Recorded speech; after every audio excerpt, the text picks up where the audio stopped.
SBN, Sports Business Now. SBN is a division of Row 27, the digital sports marketing company, celebrating 5 years of creating TV spots, intro videos, and microsites for over 150 teams. See our work at row27.com. And by FanMaker, digital marketing tools for sports teams, featuring FanMaker Rewards, the most comprehensive and popular fan loyalty and reward system. Learn more about our apps at fanmaker.com. SBN Live. Hey everybody, and welcome to SBN Live. I'm your host, Holly Koski, and SBN Live is where we talk about all of the latest news from the sports business industry of the week. And as always, I have Jason Cole and Max Huber. How are you guys today? Doing great. It's NFL draft. I know. How can you One beat of it? my literally favorite days of the year. Literally? Literally. Yes. Perfect. Love it. So excited. Yeah, it should be a fun time. It'll be interesting to see who everybody takes, and it's NFL puts on a good show, so it'll be good TV for tonight. Yes, and glad that the NFL is kind of restricting Adam Schefter from tweeting out picks before the commissioner has announced them, because that kind of annoyed me last year. But we actually interviewed ReelSurfer yesterday. Seems like a couple days ago, but it was yesterday. And ReelSurfer lets anyone basically clip and share video from a larger video. So let's say you had a really great player interview, but only wanted to kind of clip out the best snippets from it. ReelSurfer lets you do that. And so I think it's a really cool idea for teams to use this as it can, tease out their interviews, their video content with their social media network.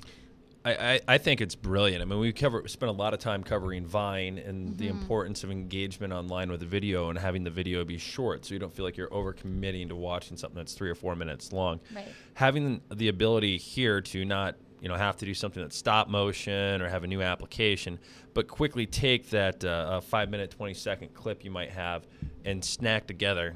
I know, snackable content. Snackable content's their quote. I love it. But snap together a few things that have a lot of value and will draw people in. Make something that's going to be more consumable, more engageable on both Twitter and Facebook and other social mediums, and will draw a larger audience into your whole video. So it's a really, really useful product. I was so happy they came on to talk a little bit about how it would apply to sports teams. Yeah, the cool thing about it, too, is, the user can make a custom link and insert it within the video. So he used, Neil, one of the co-founders, he used the example of the Counting Crows, the band. They came up with an idea for fans to kind of mash up their old concerts and make, clips of their old concerts and, share them on Facebook, Twitter, and then every time those videos played, it sent them, after they were done watching, it sent them to a link to purchase tickets for their next concert. So definitely can be a revenue driver for teams as well. From a fan perspective, I also like it because, you go out there, you get the team might put out a 30-minute interview with a player or put out some highlight videos. If you're a fan and you find that one snippet of the clip that you really like or of that interview that you find most enjoyable, maybe it's your favorite player, you can snap it. You guys got me all screwed up. Clip it and send it out, share it along your social medium, and really get it out there. So it's cool. It allows that in a simple manner for users. I just want to bring this up. ReelSurfer.com. First video on there is SBN. I know. So congratulations. They clipped our interview. So. Yeah. See, there you go. So take the interview. Exactly. Clip the important parts, like just Neil. Take you out of the equation. Yeah, obviously. I mean, I would too. I'm just kidding. It should just be all her because she's really good. No, what a charmer, Max. I know. That's why I'm on the show. Exactly. So thank you, Neil, and the ReelSurfer team for coming on the show. And moving on now to kind of another cool tech innovation, and it deals with Callaway Golf and LinkedIn. Very cool partnership. Obviously, a ton of business gets done on the golf course, and they launched a partnership where it has an application on that website that was just shown, CallawayHitTheLinks.com. And basically it allows you, or I guess I should say it generates a foursome for you, and you get entered into this contest for a trip, a golf trip with those 3 other people, 3 other LinkedIn connections, and a custom set of golf clubs. So it's kind of cool because it's not like a random generation in terms of your foursome. It's one that has, so it's the company insider. So it's someone usually within your company. Max, you're actually in my initial foursome. And then there's another one that's a business contact, which is usually the most connections you have in common. And then finally it picks like the avid golfer in your network. So smart partnership for Callaway. And what are some other ways you guys see, brands utilizing this professional social network? Well, it's one of those things that's kind of an afterthought to a lot of teams about how to plug in. Everyone's been Facebook, Twitter, right, Twitter. But when you look at exactly. the premium seating, and you think about how many of your season ticket purchasers are actually businesses that are looking to do client development on site and have that client entertainment piece, LinkedIn is really a great tool. Their API has been updated. It's well documented. It's easier to work with than Facebook's. There's a ton of prospecting, I guess, that could be done here. So if you have like your businesses that are season ticket holders, look at how they can match up with other businesses or what markets they can drive into, because you can sort by where people are employed at other companies or what industries they're employed in. It's a really innovative, and this was a phenomenal execution by Callaway. I think it's really neat, and I think we'll see more of this if it's done in the right manner. You're going to get fewer people and fewer impressions, so it's not really the advertising as much as it really is who you're hitting. Right. Like you noted, Holly, this is, the people that are on LinkedIn, usually they're professionals. Those are the people that are going to be out on the golf course. You could see something like this with possibly a ticket giveaway to a sporting event for like a 4-pack for your office, maybe an office travel event type thing. So you could see some other groups besides Callaway really put some stuff in there, maybe even an upgrade to your office from a company for one group that really goes out there. Hopefully they don't put too much out there so that it just gets watered down. Right. They start with something small like this. It's small, but it's you're going to be able to reach a lot of people by doing it. I went through and did it myself. It came up with a foursome. I didn't like any of the players that were on my team, so I did a new one. And then you're able to share it out there with these people if you really want to. And it's just got a cool way to be more interactive with LinkedIn. A lot of people use it just to kind of get a feel for who's out there, but this puts something, a contest or a goal, something that somebody can do with LinkedIn and interact with others. Yeah, and these brands are getting valuable information Right. out of it as well. Definitely agree with you with you're saying, LinkedIn is almost the forgotten stepchild of social networks. It just doesn't really have that as much traffic, Right. but it has the quality of people to hit, and it allows you to hit their actual email box through the social network, which you can't do with Twitter and you can't do with Facebook. Right, especially for, those premium seating deals out there, suite sales. I feel like this is a no-brainer. But shout out to Chad Coleman and the social media team at Callaway, because it was really great initiative there. And moving on now to University of Washington football. They actually placed an ad in the Seattle Times, and it just looked like a regular ad, but if you download this app, all of a sudden the ad comes to life in video, which is pretty incredible. Augmented reality. It's based with the app of Erasma, I believe it's called.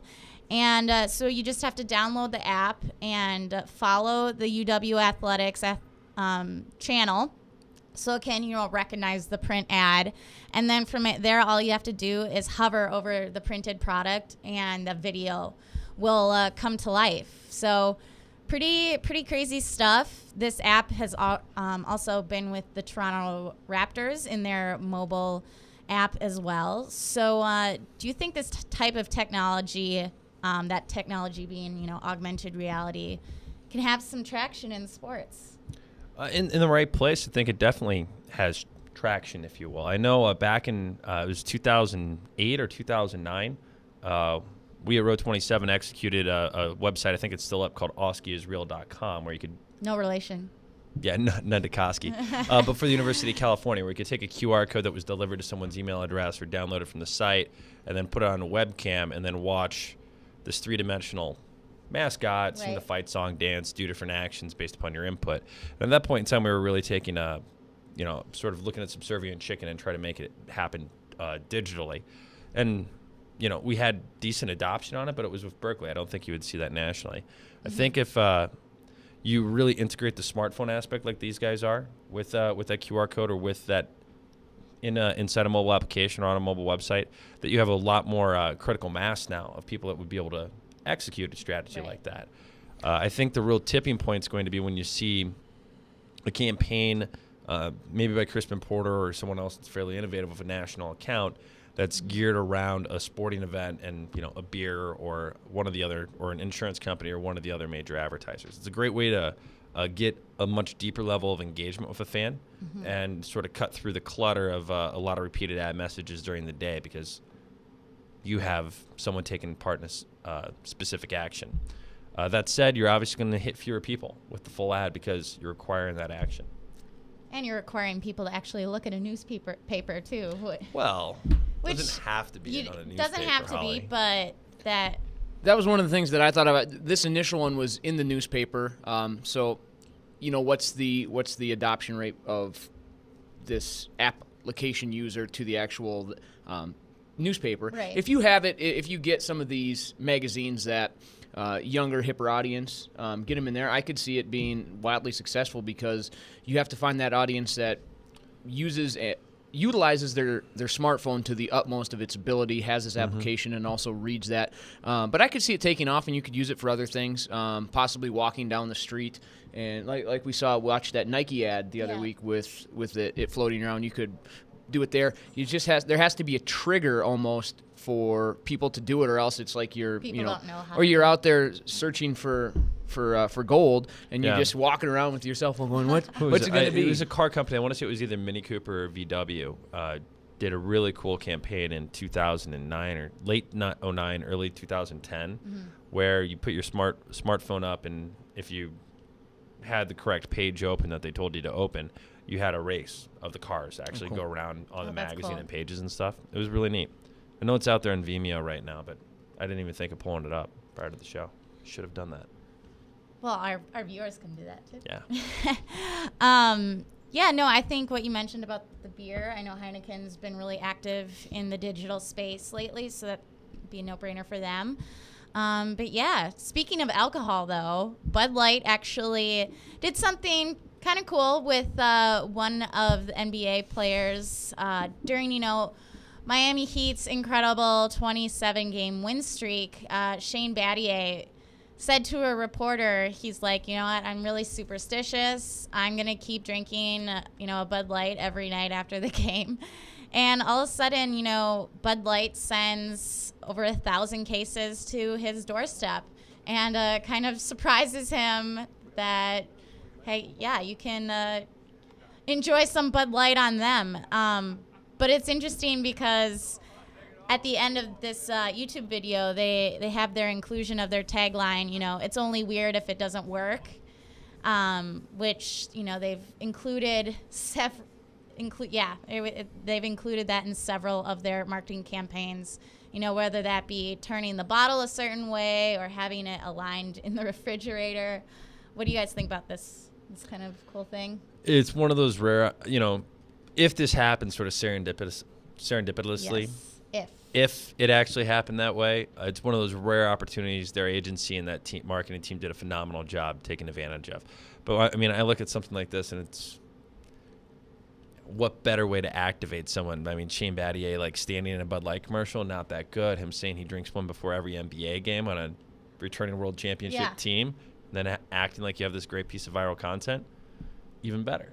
Exactly. I mean, the odds are it was probably planned, but you know, the fact that they actually acted on that and almost kind of reminded me of the Pepsi campaigns that has been run with Jeff Gordon and Kyrie Irving, just kind of trying to get that viral video sensation going. Did I mention that I like to enjoy a Coors Light and a Boston Lager and a Heineken right after the show? Every show, right? Every show. So, you know, I'm free advertising. Just throwing that out there. I like it. Like Jason said, it's not an ad. It's kind of a spontaneous thing where they're spontaneous, whatever it was. But it got them press. I mean, it was all over the place that they brought Shane Battier all these cases and cases of Bud Light.